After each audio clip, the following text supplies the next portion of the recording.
Everyone, welcome to PR Week. We're just about to film our weekly podcast in our studio. Got the usual gang here: Alton behind the dials, Frank Washkuch, our news editor, and really pleased to have Alex Jutkowitz here from H&K, newly installed US CEO. So, Alex, thanks for joining us. Chance for you to come back down to Chelsea for a visit because you're now uptown, aren't you, at the WPP offices or JWT? So, looking forward to finding out about your role and your history at Group SJR. A few trends at Cannes, etc. So we will hit record. If you've got any comments, please, nice ones preferably. We prefer those. Do append them to the stream. Off we go. Hello and welcome to the PR Week. PR Week's regular weekly roundup of everything that matters in the worlds of PR and communications. My name's Steve Barrett. I'm the editor-in-chief of PR Week. Going to guide you gently through the next 20-25 minutes as we chat current issues. Another big week in public relations. Cannes is coming up. So a few lucky people are heading off for that, but so we'll chat about that. I'm really delighted to have in the studio with us Alex Jutkowitz, who's the US CEO of Hill+Knowlton Strategies. Alex, welcome to the show. Thanks for having me. I'm really excited. Yeah, we're excited to have you here, and obviously followed your progress up, through Group SJR, great acquisition by H&K, and now running the whole of the US for the WPP firm. So we'll find out more about that and some words from Cannes and other topics. And we've got Frank Washkuch with us, who's our news editor. How you doing, Frank? Thanks for having me. Good as always. It's always a pleasure. Always a pleasure. So, like I say, we've got Cannes coming up next week. So that's when everyone who's not going is sick of everyone else going on about it. Even people who are going are probably a bit sick of it to a certain extent, which is. But it's hard work, but it's really usually very inspiring as well. So we'll definitely talk to Alex about that as someone who's a regular visitor. We'll talk about the public theatre crisis and how they responded to that. Uber is making some executive changes in a bid to stem the bleeding there, so we'll talk about that. Dusty Tucker-Jenkins, a former guest on our podcast, is on the way out of Target. She's moving on to Pastures News, so we'll talk about that. And we'll talk about Cision, which has made yet another acquisition in their bid to put together a sort of Salesforce for the PR sector. So we'll chat about that and anything else that catches our attention. So, Alex, first of all, let's talk about you. Generally regarded at Group SJR as a brilliant acquisition by H&K and something that's really been a vehicle for growth, and that's been recognised with you now taking over the whole of the US for the agency. First thing, talk us what the history of Group SJR, how you founded it, and you were early on the content train, I guess, and that's now fueling a lot of storytelling and marketing and communications. Yeah, so I'll give you my creation myth, and it is part true, part myth, but we'll sort of go through it. I came out of the world of polling as a political consultant, as a strategist. I'm from Chile, then Philly, and obviously I've used that line before. Having been a pollster and thinking about it as a pollster and being in the rooms when going over strategy, it was great to have everyone's attention for a couple of hours. It was great to have the focus, and we'd talk about really high-minded things, disruptive, world-changing ideas, but then the next day after that strategy was unveiled, somebody else would take it and go try to implement it. And if I'd done a good job on strategy, I probably wasn't needed for another year or so, or at the very least 6 months. Where I came to the world of content is I realized that there was an opportunity between brand and reputation, advertising and PR, or at least the way that they were sort of structured traditionally, and thinking about strategy at the highest level, but also making things and creating content. It wasn't called content then, it was just called disintermediation of media. There were a lot of journalists who had lost their jobs, and we were hiring. We did something pretty radical. When we would hire a former journalist, instead of making them do PR or media training, we had them do something pretty strange, which is write. Which they were good at. Yeah. And that, exactly. And that's really what grew into the world of content. And we were fortunate enough to have a conversation with Beth Comstock for GE when we were both at the TED conference discussing disintermediation, new ways of reaching audiences. And they were really the first ones for us who allowed us to sort of try this idea out. And from there it has scaled and had a name given to it, an industry, it's a vertical, and it has all kinds of things that are associated with it, some of it that we belong to, some of them that we don't. We once a few years ago, we won Global Content Agency of the Year, and it was interesting to me because we weren't like any other agency that was up for that award, and frankly, I don't think they all had a lot to do with each other. Yeah. So it's still a rather amorphous field. Yeah, for sure, and I'm sure when we come to talk about Cannes, we can talk about that there, because it now seems to be almost what everyone talks about at Cannes, doesn't it? But tell us then you had, I mean, GE is a great client to have because they actually, it's innovations in their DNA, so they have almost license to do content on every platform. They deliberately try every platform out, don't they? So that must have been great fun working on stuff from Vines right up to maybe longer documentary type content. Well, I mean, Linda Boff and Beth Comstock have always been open to they themselves, as corporate marketing, corporate communications, being centers of innovation and being innovative themselves, not just extolling the innovation throughout the organization of GE. And that is the real change I've seen in the business today, whether communicators or marketers or the combination between brand and reputation. There's more and more people in those roles that are willing to be innovative in those roles, not just be representative of the innovation that their organizations put out into the world as a product. Sure. And then, okay, so you got acquired by WPP, part of a Hill+Knowlton strategies, and then now you're actually running the whole of the US for H&K. So how do you kind of infuse them and the growth? I think last year H&K had a pretty good year and did some growth, which it hasn't done necessarily in previous years. But you did great growth, 26% at Group SJR, and so how are you going to infuse that throughout the whole company and sort of almost lift the whole organisation up to those, maybe not 26% growth levels, that would be a pretty amazing achievement, but certainly try and get the attention of Sir Martin maybe in his quarterly financial statements? Well, I mean, luckily I think we have plenty of attention inside of the group because the group, WPP, really does understand what we bring in terms of SJR going into H&K, and we've been part of H&K, so that has been baked in and been tested and sort of refined over the last few years. In the US, what you're really going to see is a commitment to be the most innovative and dynamic organization in the communication space. That's our ethos. That comes from the relationships at the top of the funnel in terms of the conversations and the ideas that we bring to the table. That means challenging the status quo. That means thinking about brand and reputation in a combined way and talking the marketing language and the reputation language all at once.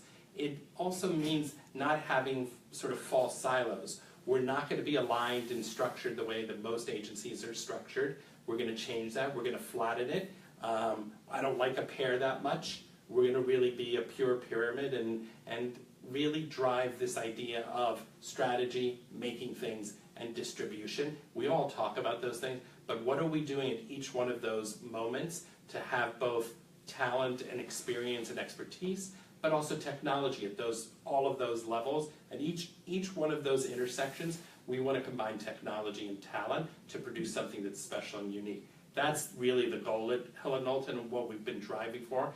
Look, I mean, the reality is it's not as big a challenge because we're not starting from zero. We've already been building those relationships and developing those ideas. This is the natural evolution of it, and we're pretty excited about what the future holds. We're not going to be sitting here and Stalinistically sort of having 5-year plans.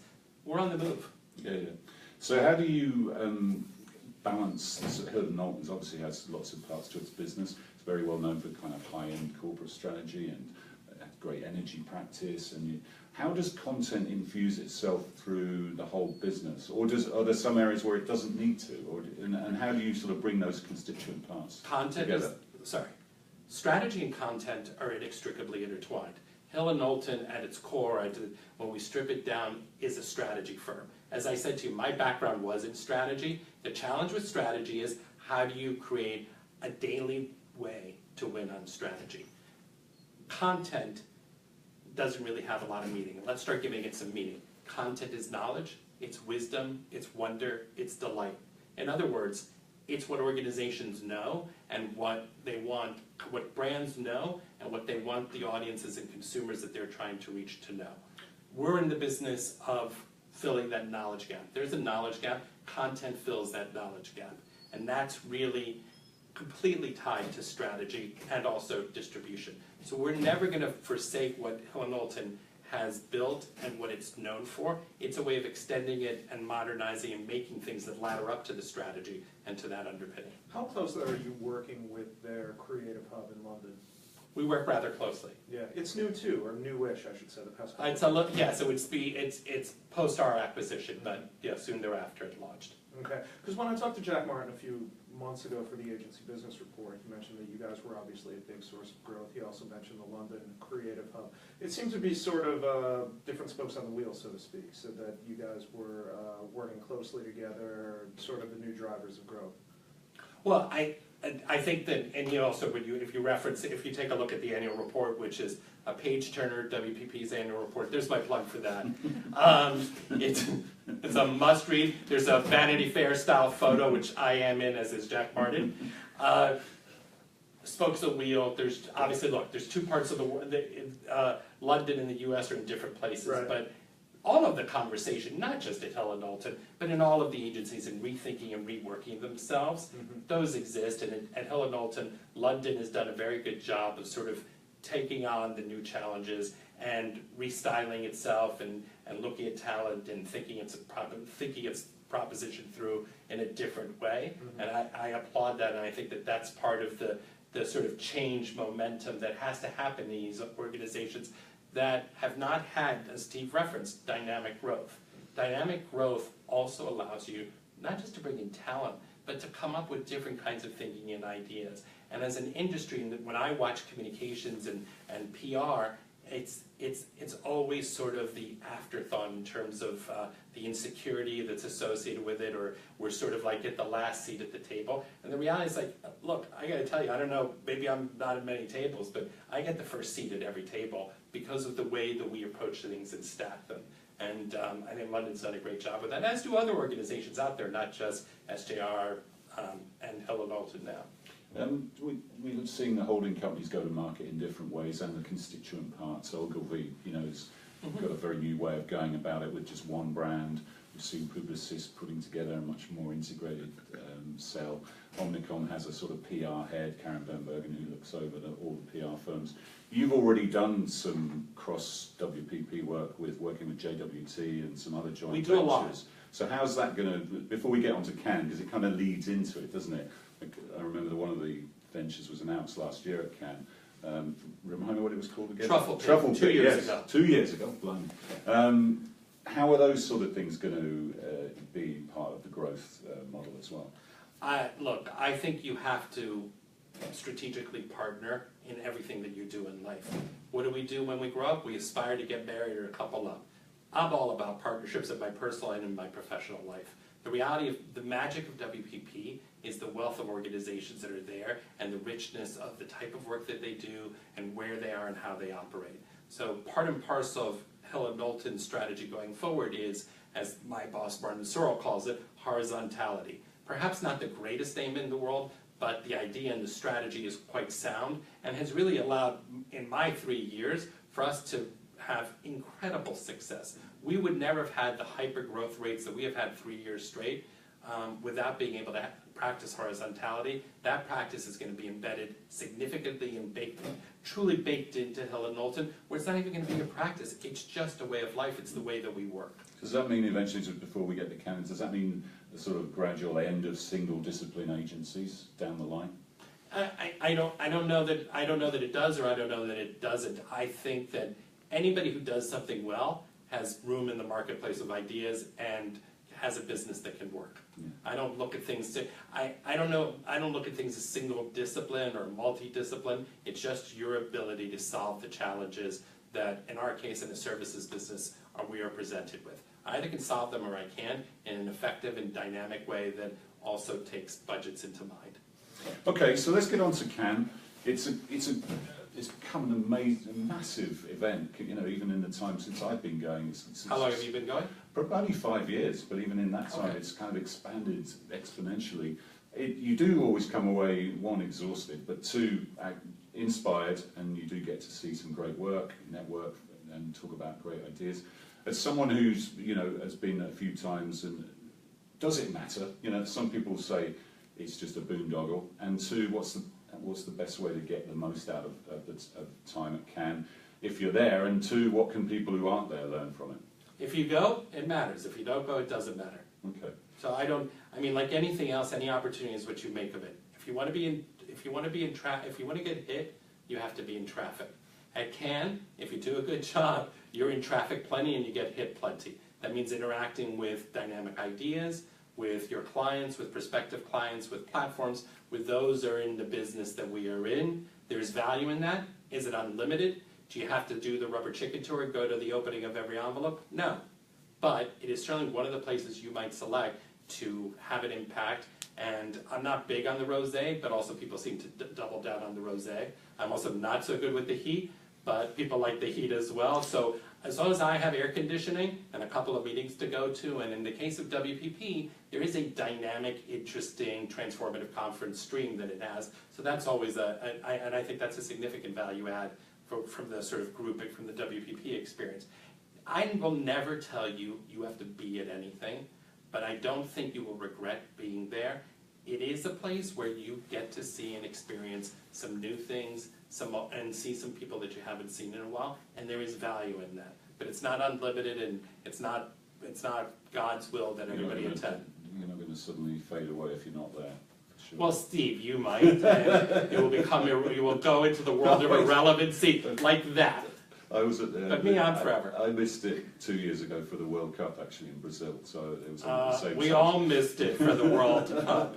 Actually, even the Cannes Lions conference people were at the one. Right, exactly. Yeah. Yes, there's always better. A birth is better. A graduation is better. I know. It does coincide with Root canal. graduations. Yes, all better. So we've heard a bit this year about people scaling back, including WPP and other holding companies.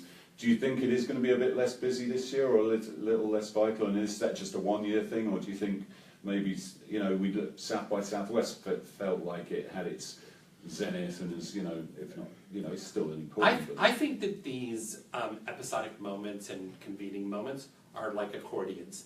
They contract, they expand, and depending on what's going on macroeconomically, and then on a micro basis with different kinds of organizations, and frankly the businesses and the sort of industry trends at large. I'm not the Nostradamus of event marketing and of what's going on. I think it's still a very strong. It's at its core, it gathers Europe pretty damn well, and it convenes them well. And last time I checked, the flights are pretty booked going out there. And if you got a direct flight, you're a better man or woman than most. But I think what we have to be mindful of, that it shouldn't be an all-the-time thing, and there is a sort of a bit of a burnout. And like anything else in life, I like a little bit of range, and I like a little bit of difference, and you can sort of get too much of a good thing. And fundamentally, I think what's happened the last few years, it's been a little too much of a good thing. It's just been irrational exuberance.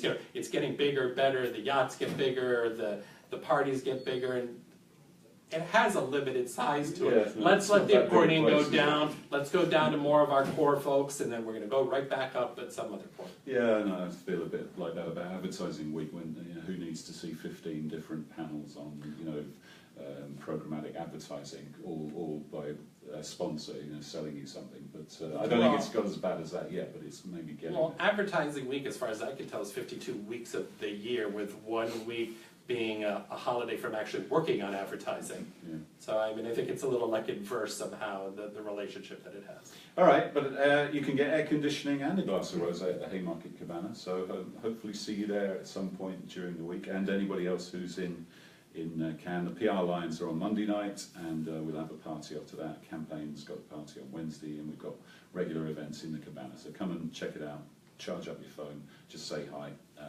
It is good to have a place to just relax for 10 minutes sometimes, isn't it? I have to do a Hill+Knowlton plug. There will be a China Day that Hill+Knowlton is hosting on Tuesday afternoon. Yeah. So if we're going for event plugs, I've got to rattle off a few. Can you plug your book, please, very quickly? This August 28th, while you're really enjoying the end of the summer and really annoyed that your kids are going back to school, you can read The Strategic Storyteller from John Wiley and Sons, which is my book talking about the seriousness and importance of storytelling. Don't think of it as a soft science or something that's a nice to have. The reality is that I sort of make the argument historically in the book, taking a look at the world's history ranging from Talleyrand to Queen Elizabeth, that stories allow you to have the world change and influence the world in the most dynamic of way. And if you can't tell a story, you can't change, you can't disrupt, and frankly, you can't succeed. There you go, look out for that one. So, Frank, let's get on to the news stories. The Public Theatre and production of Julius Caesar in Shakespeare in Central Park. It's very modern, but it's caused a bit of controversy, hasn't it? Talk us through that. What's the deal? Well, the title character in this version bears a stunning resemblance to Donald Trump, and as production of Julius Caesar. Yes, as those of us who are Shakespearean buffs, like all of us, I'm sure, know it doesn't end well for him, whether Spoiler in history alert, or in the play. So obviously, some people were upset about that because it's more of an assassination depiction. It's more real-world heavy in this case. So some sponsors pulled their sponsorship from it. Bank of America, Delta Airlines, the New York Times is sticking with them.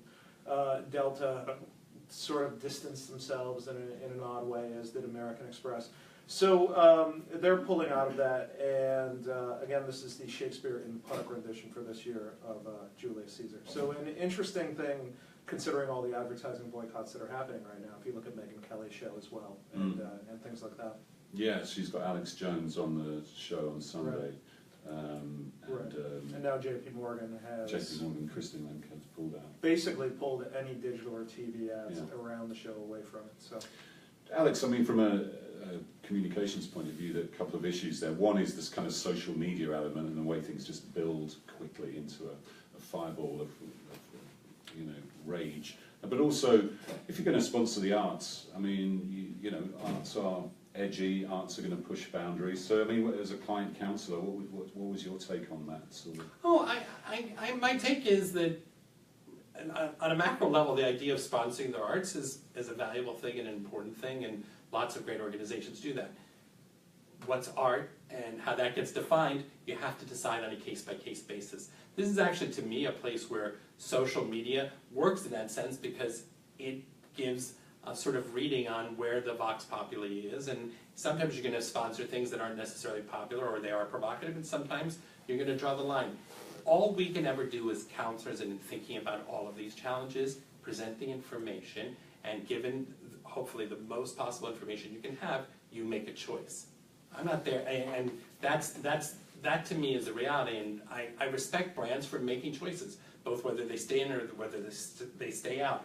I have more concerns about sort of the 1 foot in, 1 foot out kinds of responses, because I think that frankly that doesn't help you on either side. Right. But I applaud Bank of America and others for, you make a decision and you make a call. That was the line American Express tried to use, where they tried to say, well, we don't sponsor Shakespeare in the Park, but we do sponsor this theater. And I'm forgetting which sponsor right now. One of them said something to the effect of, well, we weren't told beforehand that this was how this Julius Caesar was going to be styled. And it struck me as a little bit odd that a sponsor would kind of want a heads up on something like that. So, yeah, I mean that's like almost a pay for play. Right. You get into pay for play territory. That seems unusual to me. That seems an unusual request to me. Do you think we're getting more conservative? Because I mean, I watched Saturday Night Fever the other week, and I watched Wild at Heart as well. 2 films, quite edgy films, one from the 70s, one from the 80s. Dating myself here, but I wondered whether they would even get made these days, because with some of the content, certainly in the same way, is social media making us more conservative because of this constant outrage about Well, everything? I think you referenced it. It's social media is making us see things hear things faster, and we hear more things. And like anything else, what we usually hear first is the extremes of anything. So you have to sort of be able to sort of play the long game on social media. And like you asked me my initial reaction to something, it might be more outrageous than the next 10 minutes. And I think that's it. Social media is not anything any different than the way human beings fundamentally act. It just catalyzes the data of it so much faster that you see it. So I don't, I get the Wild at Heart reference. I'm trying to think of what I think about Saturday Night Fever, and I think that's an interesting one to think about from and I actually, my concern about a film like Saturday Night Fever would be that sort of ethnic, socioeconomic group is actually underrepresented unless there's like crime involved in film today. The more I think about it, but I was when I first moved to the United States, I was in a movie that I saw early on, so it had, dating myself, it had an impact on me. Yeah, I think also the way women are portrayed and scenes involving women in those films is it's a good thing in actually that we've moved on in that respect. Let's talk about Uber, because it's in the same milieu in that the discussions are going on social, obviously, and that does move opinion. But Frank, they are trying to stem the bleeding. Right. At a senior executive level, there have been some departures, and Travis Kalanick is taking a break. Talk us through that quickly. Yeah, so he is taking a leave of absence, and the company is being steered right now by a... See what he did there. Yep, by a 14-person committee, which is hard to imagine they can make decisions quickly or, effectively that way. Emil Michael, who was a very controversial SVP of business for them, left over the weekend. And this is all due to the months-long investigation into a report of widespread sexual harassment and mistreatment of women at the company. They got the former Attorney General to look into it for months. He gave them a set of recommendations that they voted to act on unanimously earlier this week. So I guess it remains to be seen whether or not these changes are actually going to come into effect once Kalanick comes back. And once it's more business as usual there, so to speak. Do you think he will come back? That's a great question. There is, he is also going through this family tragedy at the same time, where his mother just died in a boating accident, his father was seriously hurt. There's a very legitimate personal reason for him to step aside as well. So, remains to be seen. A couple of issues there, really. One is the sort of bro culture that people say exists in Silicon Valley and exists in a lot of the startups there and a lot of the tech companies there. And also, can you turn, it's an incredibly disruptive, amazing business that we've all used, I'm sure. But I remember at Cannes, actually, a year or two ago, when the French cab drivers were blockading the airport, weren't they, in a protest against Uber? So we weren't using it then. No, we weren't. We weren't using anything. We were sweating our cobs off and walking to the last mile to the airport. Stuck. Yeah, and there were cars turned over and everything. But that's French culture for you. Can you turn these things around? A great disruptive brand, but clearly has had issues, and maybe the shareholders said that they want to bring some more grown-ups in. Well, it starts with how you do business, and they've done business this way internally for quite some time. Can you turn it around? Sure, but we didn't. What's happened in the last few weeks, we didn't just get here in the last few weeks. Everybody's known about this. He's been slapped on the wrist and many other things all the way through the entire sort of escalation and success of Uber. We all, as humans and companies, can reinvent, we can change. We learn from lessons, and we found that resilience is fundamental in all of us and in every organization. Does that mean that he's going to come back a changed person? I don't know. I think it's 50-50 that he does come back in a leadership role. I think it's 50-50. But I also think that we have to think about it differently, which is that you got to change the way you do business. And talking about things like bro culture, I worry about that because, again, that's a very amorphous term and what that manifests. Misogynistic behavior is not brother. I guess bro is coming from brother. They're not the same thing. And we have to sort of define these terms a little more specifically. And just because several men have gathered together doesn't make them bros, and certainly doesn't make them misogynist, and certainly doesn't make them act in the way and behave as egregiously and frankly, flouting all kinds of laws. I mean, it wasn't just around misogyny, trying to fool police officers, all kinds. I mean, Uber has run in a haphazard, rather lawless manner, and yes, bringing in people like Eric Holder is definitely a move in the right direction, and we'll see how it plays out from there. Yeah, for sure. No, it'd be interesting to see that. Frank, Dusty Tucker-Jenkins, former guest on the podcast, she's leaving Target. Talk us through that one. Yeah, she had a 7-year career at Target. She is stepping down this month as its Chief Communications Officer, and she is going to be replaced by Katie Boylan, who has been promoted to SVP but not the Chief Communications Officer part of the role. She's going to be the lead comms person there. Now, of course, speaking of Uber, their former Chief Marketing Officer, Jeff Jones, who went to Uber a number of months ago to become their president, their leader of ride sharing. And he departed a few months after that because he said the culture was just fundamentally anti-ethical to how he had ever behaved in business. So, interesting to see where she's going to end up next. She's a very well-known person in retail PR, in consumer PR in general. So one we will be keeping our eye on. Yeah, sure she will end up somewhere good. And Rachel Whetstone was another one who left Uber, wasn't she? Who didn't really seem to want to buy into that culture quite justifiably. Running out of time, but very quickly, Cision's made another acquisition. They've made a lot recently. It's hard to count them all. Yeah, but they're trying to sort of develop a Salesforce style one-stop shop, if you like, for the PR industry. And the new leadership there, Kevin Ackroyd and team, have already done that, I think, at Salesforce and Oracle. Now they're trying to do it at Cision for the PR industry. Yeah, and a bit of an international flavor this time when they are acquiring Paris-based.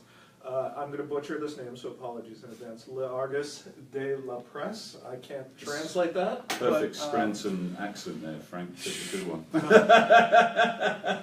I don't think there's a such thing as a perfect Scranton accent for sure. But it took a while for me to laugh. I never thought of Scranton as a punchline, but that was very enjoyable. Well, Thank you. I appreciate you saying that because it ends up. I did work for James Carville, who described Pennsylvania as Pittsburgh and Philadelphia with Alabama in between. Yeah, well,